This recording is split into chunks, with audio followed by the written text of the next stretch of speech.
नमस्कार. महाराष्ट्राच्या राज्य सरकारमध्ये मुख्यमंत्री एकनाथ शिंदे, उपमुख्यमंत्री अजित पवार आहेत आणि देवेंद्र फडणवीस. तरी मराठा आरक्षणाचा प्रश्न चिघळला म्हणून दरवेळी केवळ उपमुख्यमंत्री देवेंद्र फडणवीस यांना एकट्यालाच टार्गेट किंवा लक्ष्य का केलं जातं, हे आपण कधी विचार केला आहे का? आणि त्याच संदर्भात आज आपण जाणणार आहोत की नेमकं काय देवेंद्र फडणवीस यांनी काय केलं आहे, ते या व्हिडिओच्या माध्यमातून आपण जाणण्याचा प्रयत्न करणार आहोत. चॅनलला सबस्क्राईब केलं नसेल सबस्क्राईब करा, व्हिडिओला लाईक करायला मुळीच विसरत नका जा. ओबीसीमधून आरक्षण हवे व सगळे सोयरे संदर्भातील आदेश देण्यात यावा या मागणीसाठी सुरू असलेले मनोज जरांगे यांचे आमरण उपोषण स्थगित झाले. निवडणुकीआधी हे शेवटचे आंदोलन ते करण्याचा व त्या पाठीशी उभे राहण्याचा अधिकार मराठा समाजाला निश्चित आहे. त्यावर कुणाची हरकत असण्याची काही कारण नाही. मात्र हे उपोषण स्थगित करताना जरांगेंनी पुन्हा एकदा देवेंद्र फडणवीस यांना लक्ष्य केलं आहे. त्यांच्यावर बोचऱ्या भाषेत टीका देखील केली. त्यांचे आंदोलन हाताळण्याची व त्यातून तोडगा काढण्याची जबाबदारी सरकारतील एक उपमुख्यमंत्री म्हणून देवेंद्र फडणवीस यांची आहे, मान्य. पण त्यांनी एकट्याचीच ही जबाबदारी का घ्यावी आणि प्रत्येक वेळेस त्यांनाच टार्गेट का केलं जातं?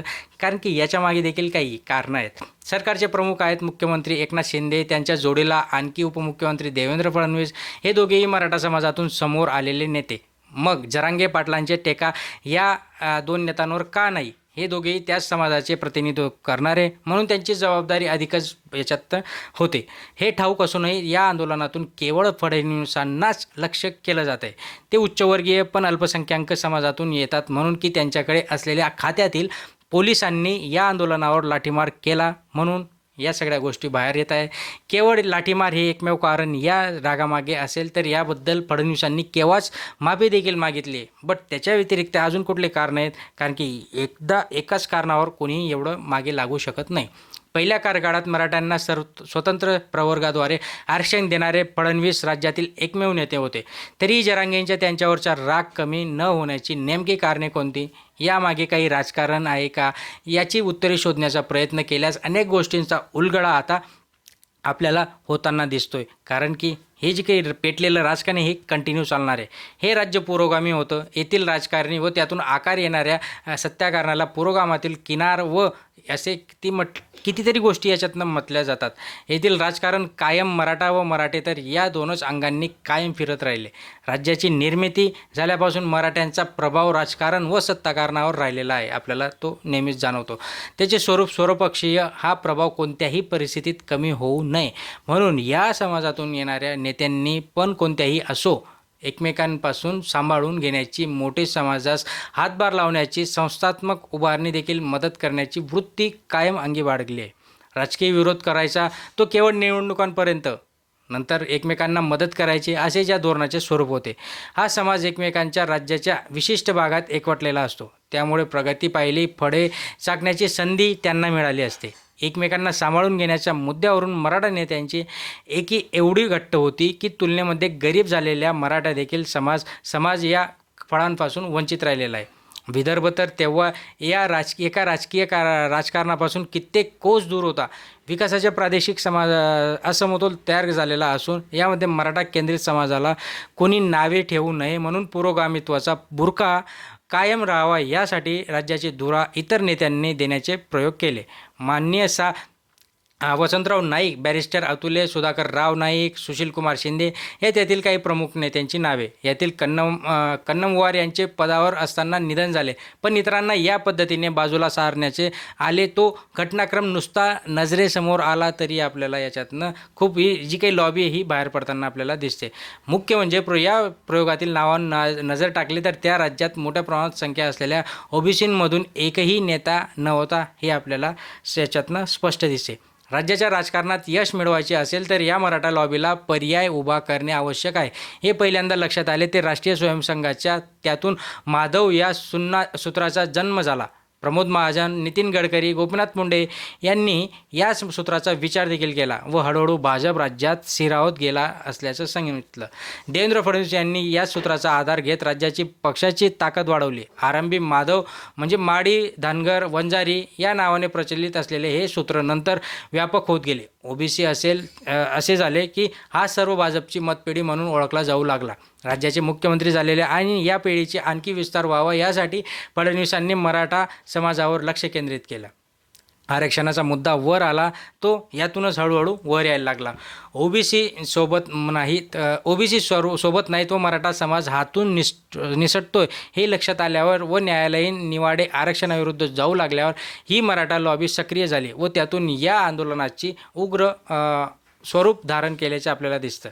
या पार्श्वभूमीवर लक्षात घेतले असता फडणवीसांसंदर्भातील टीकेमागील बोलत धनी कोण याचे उत्तर आपसुकच सापडते. मराठ्यांना ओबीसीमधून आरक्षण हवे, न्यायालय टिकणार नाही हे त्यांना माहितीही होतं. या दोन समाजांमध्ये ठिणगी टाकणाऱ्या मागणीचा जन्म कुणामुळे झाला हेही समजून घेण्यात आपल्याला लागणार आहे. ही मागणी समोर आल्याबरोबर राज्यातील ओबीसींमधून तीव्र प्रतिक्रिया उमटली व भाजपच्या गड असलेल्या विदर्भात आंदोलन सुरू झाले. तेव्हा अनेक वर्षापासून मतपेढी हातून जायला नको असा विचार करून फडणवीस थेट नागपुरात ओबीसींच्या आंदोलनाच्या मंडपात पोहोचले व या प्रवर्गातून आरक्षणाला अजिबात धक्का लागणार नाही असे जाहीर देखील करून ते मोकळे झाले. ही कृती नेमकी कोणाच्या जीवावरी लागले, जरांगेंच्या की या मराठा लॉबीच्या? या काळातील कटीचा प्रश्न देखील झाला. मराठ्यांना स्वतंत्र आरक्षण दिले जाईल व ओबीसीच्या आरक्षणातून कोणालाही वाटेकरी होऊ दिले जाणार नाही अशी स्पष्ट भूमिका फडणवीसांनी घेतली. पण ते ज्या राजकारणामध्ये आहेत त्यातील काही जणांनी याची कितपत नोंद घेतली? मुख्यमंत्री शिंदे, उपमुख्यमंत्री अजित पवार यांनी असे स्पष्ट बोलणे का टाळले? छगन भुजबळांचा अपवाद वगळता राज्यामधील सरकारातील अनेक जण मराठा आंदोलनाकडे लक्ष देऊ लागले. त्या तुलनेमध्ये ओबीसींकडे फारसे लक्ष दिले जात नाही असं चित्र निर्माण झालं. त्याला नेमके जबाबदार कोण? दुर्दैव की हे फडणवीसांनी स्पष्ट भूमिका त्यांच्या पक्षाच्या नेत्यांनी लोकसभेच्या वेळी तळागाळात पसरवली नाही. त्यामुळे जरांगेंच्या पाठीशी उभा राहिलेला प्रामुख्याने मराठवाड्यातील मराठा समाज पक्षापासून दूर गेल्याचा शिवाय सरकारमधील इतर नेत्यांनी मराठ्यांना झुकणे माप बिथरले असल्याचे ओबीसींकडून आपल्याला समजतं. त्याचा मोठा फटका पक्षाला विदर्भ व मराठवाड्यात बसला देखील आहे. मराठा लॉबीला नेमके हेच हवे होते. आता विधानसभेतही त्यांचीच पुनरावृत्ती घडावी म्हणून या सगळ्या वादात फडणवीसांच्या दोषी आहेत असं चित्र देखील निर्माण केलं जात आहे. मराठ्यांना ओबीसीमधून आरक्षण की मागणी व्यवहारार्थ नाही व न्यायालयात त्याची जराही टिकाव लागू शकत नाही हे ठाऊक असून सुद्धा फडणवीस वगळता सरकारमधील कुणीही अशी स्पष्ट भूमिका का घेत नाही आहे? जरी आरक्षण टिकवायचं असेल तर त्यांना याच्यामध्ये आरक्षणाची जी काही मर्यादा आहे ती मर्यादा देखील वाढवावी लागणार आहे आणि ते सरकारच्या हातात आहे. सरकारने जर तसा ठराव पास केला किंवा शासनाकडून ते पोचवलं तर या गोष्टी होऊ शकतात. राज्यात जेव्हा जेव्हा मराठे मुख्यमंत्री झाले तेव्हा एखाद्या मुद्द्यावर असेच काहूर उठून त्यांची राजकीय कोंडी केली जात असते. आपल्या कारकिर्दीमध्ये गुंडांच्या मुसक्या आवडणारे सुधाकर राव नाईक असोत व विधानसभेच्या निवडणुकीमध्ये यश मिळवून देणारे सुशीलकुमार शिंदे यांची देखील या कोंडीमधून मुख्यमंत्री पदाची खुर्ची सोडावी लागली होती. हे राज्य केवळ मराठा नेता चालवू शकतो असा संदेश देताना तेव्हा ही मराठे त्याच्यातनं यशस्वी झालेले आपल्याला दिसतात. त्याला छेद देण्याचं काम फडणवीसांनी पहिल्या कारकिर्दीत केले. ते पुन्हा पदावर येऊ शकतात या भूमितीतून त्यांना सातत्याने लक्ष केले जात होते.